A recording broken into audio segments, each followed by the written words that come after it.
Oh yeah, play that old-time Next music that everybody likes better than our current theme music, because this is Throwback Thursday. Throwing it back to an old-timey dispute in Colorado over which peak is our state's tallest. Well, just measure them, you say. Not that easy. At least, it hasn't always been easy. My heart has always been in Colorado's mountains.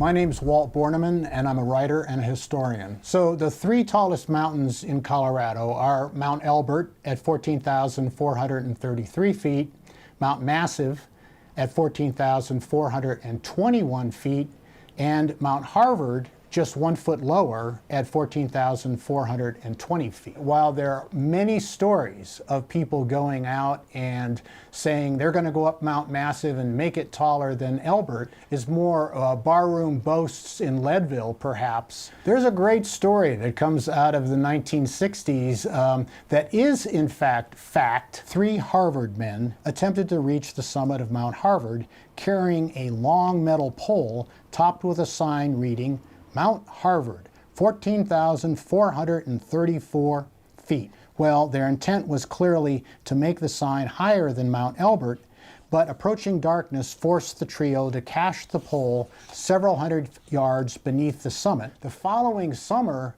3 other climbers, 2 from Harvard and 1 from Cornell, went up, fetched the pole, and put it on top. I saw the pole in 1972, the first time that I climbed Harvard. It was indeed on the summit. Sometime in the early 80s, it disappeared. Putting a pole, or quite frankly, building up cairns on top of peaks does not make it taller than anything else. The numbers in and of themselves should never overshadow the mountains, because it's the mountains that are important. A cool bit of Colorado history through the lens of our photojournalist Mike Grady. There's also been some interesting jockeying for the naming of the biggest peaks in Colorado. Mount Massive was nearly named for Winston Churchill. And there was one really passionate fan who wanted it named after Ginger Rogers. Mount Ginger, I presume, not Mount Rogers. I'm not certain.